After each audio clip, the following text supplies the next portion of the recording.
So you began your career in an internship in audio production and worked your way up to an executive producer job.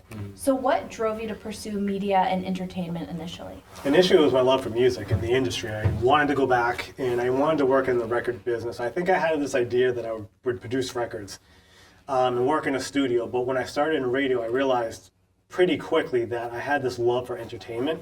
Not so as a whole, but entertaining people. And in radio, I feel like I got or had the ability to do that. Can you talk a little bit about your love for music and how that led to your career in entertainment? Yeah, I can't remember what age. Maybe it was 14 when I got my first set of turntables. So I was DJing at the time in high school, and I would just do it like in my room, just for fun. That evolved into me eventually like doing parties, and specifically getting to DJ up here on campus when I was in high school because I'm originally from Salem, Mass.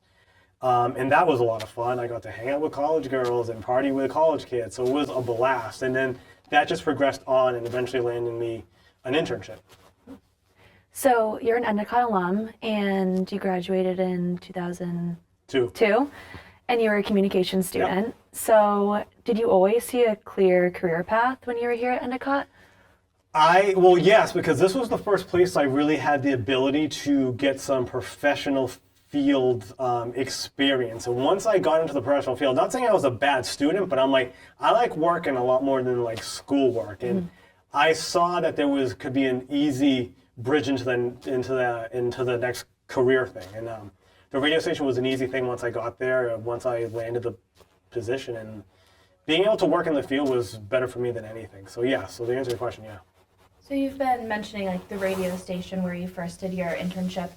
Can you tell us a little bit about like what that was and that experience that you had there?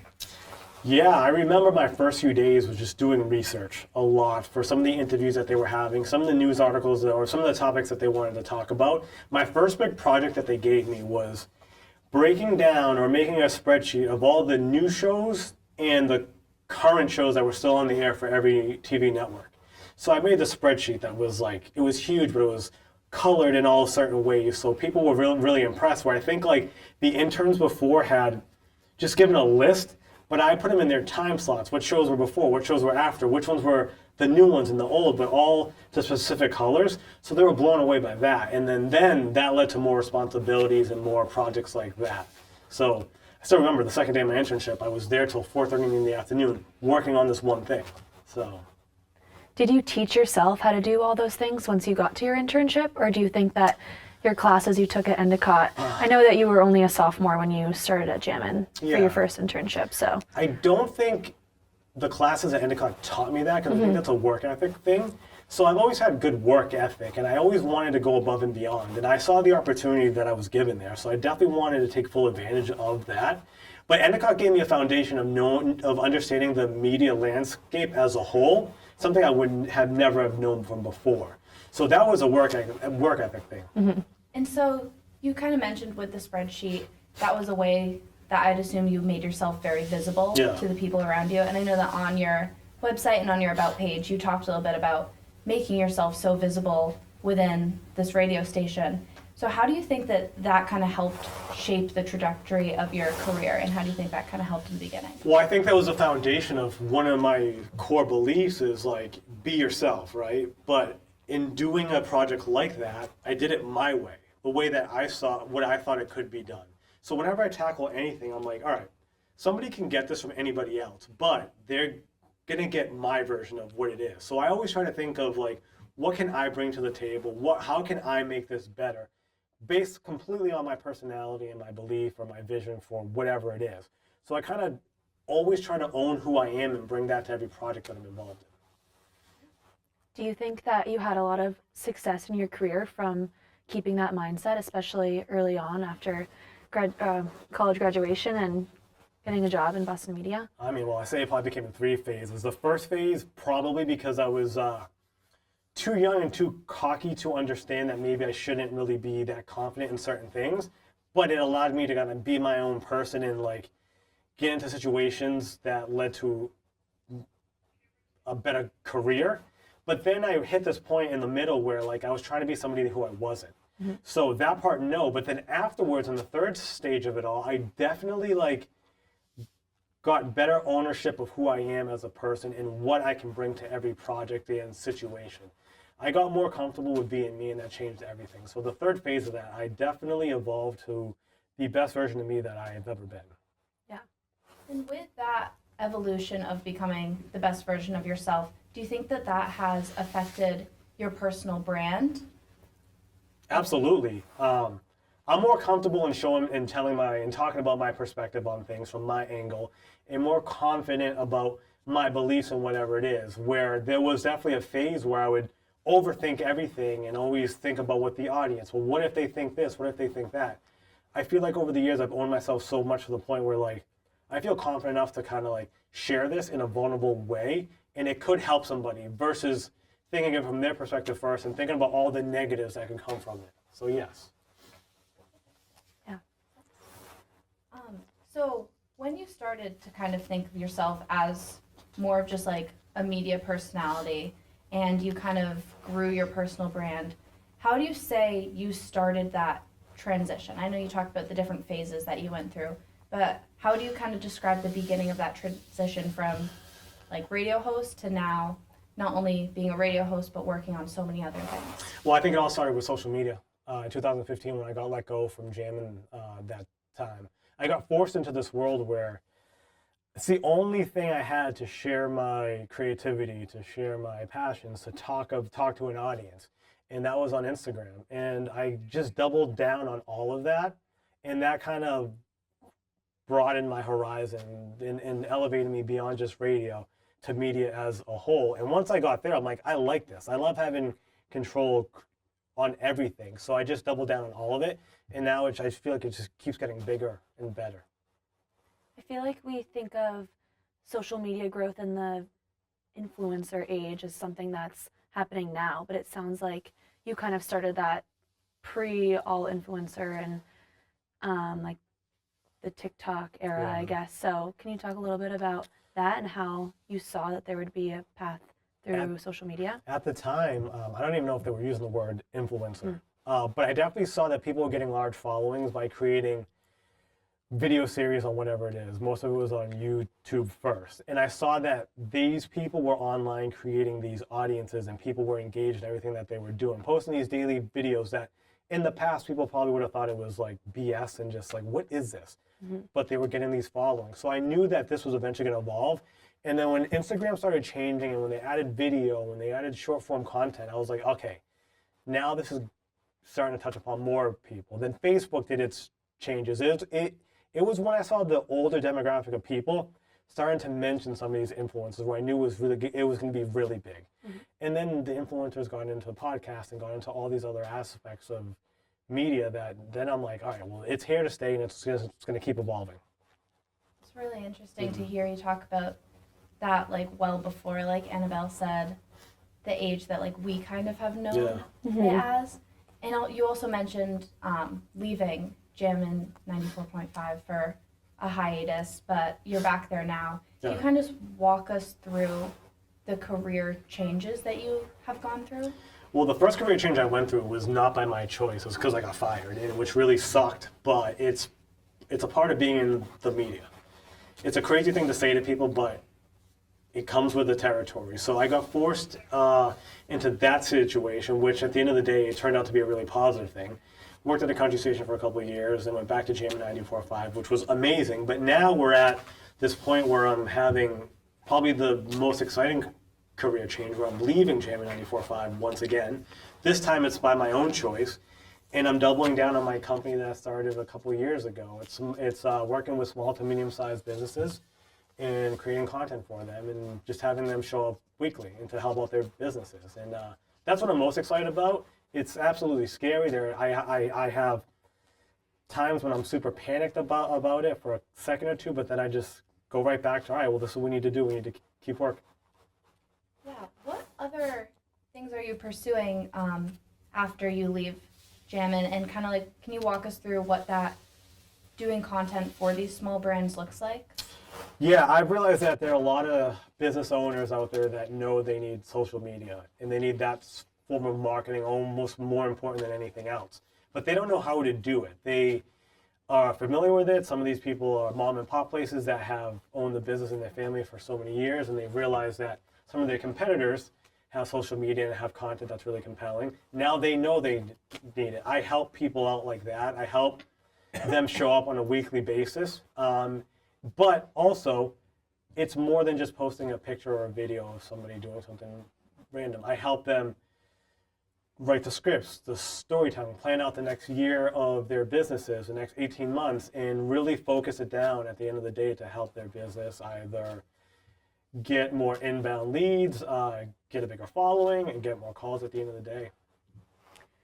From either working on your personal brand or from this, what are some of the coolest experiences you've had so far with different brands that you've worked with? Probably the most exciting brand that I've ever worked with was New Balance. So New Balance reached out to me when I was going to run a marathon. I ran, I think it was the 2017 New York City marathon, and at the time I remember I was just looking for a new pair of shoes just to running. And like I was like, I could have bought them, but I thought there was going to be something cool if I got to find a company that could send them to me. They reached out to me, they gave me all this gear. It was a lot. And then I was like, okay, well, can we make this a little bit bigger? I'll be willing to post videos throughout my entire training and all this stuff. So they're like, sure. How about we just fly you to the marathon? So that relationship lasted for a couple of years where I never, even to this day, I haven't bought workout clothes in so long just because New Balance has gotten me so much over the last couple of years that it's incredible. And the amount of sneakers that I have, it's insane. But they would fly me to these events, pay for my lodging, pay for everything. And that relationship was so cool because they didn't give me a, you can't do this, you can't do that. They were just like, when you post, mention us in this way, and that's all we care about. And just be you. I'm like, this is awesome.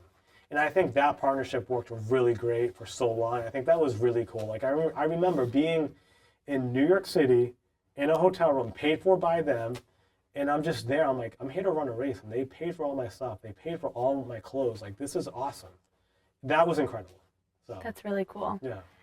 I know that New Balance, their headquarters are in Boston.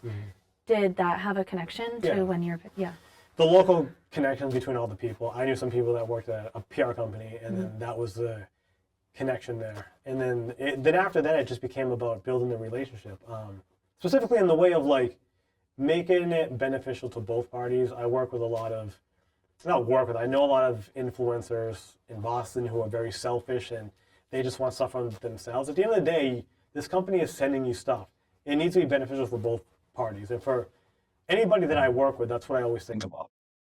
So, with such a big company like New Balance and working in partnership with them, and then transitioning over to now working with these small companies and these like medium sized companies, is there anything from that experience that you learned that you're going to take with you in this next chapter?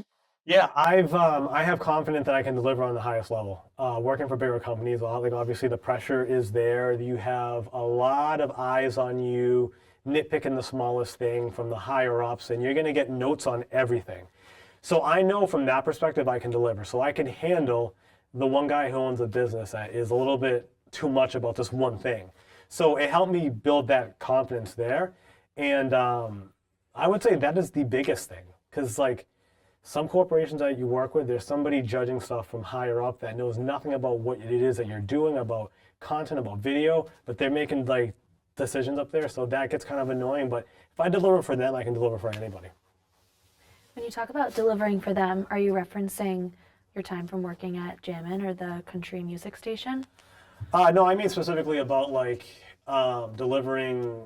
You know, if I do an agreement and I say, hey, I need 6 videos done by this time, I can deliver on that time frame and have the confidence to do so. So, Do you think that sort of thinking has helped you at Jammin' though? Like that sort of knowing that the choices that you're making on the radio station and what you're choosing to say could be like, I guess, frowned upon in a way from like people higher up? Yeah, you definitely get a sense of that, but you can't live your life thinking what I say on the radio is going to have negative impact on the outside. I think if you're being yourself, it'll all work out. Here's the reality. I overshare on the radio. Sometimes I go a little too far with my stories. But I'm also a middle school basketball and softball coach. So I'm like very aware on that aspect of things, but clearly they trust me enough, and whatever I've ever said doesn't cross the line like that, because it's all done in good nature. But so it is in the back of your mind, but you don't want to handcuff yourself with that thought process, because you're effectively like not allowing yourself to be the fullest version of you. And do you think that being the fullest version of yourself and owning your personality has really helped you throughout your career in radio and beyond? Yeah. I finally feel like I got good at my job when I figured out that part.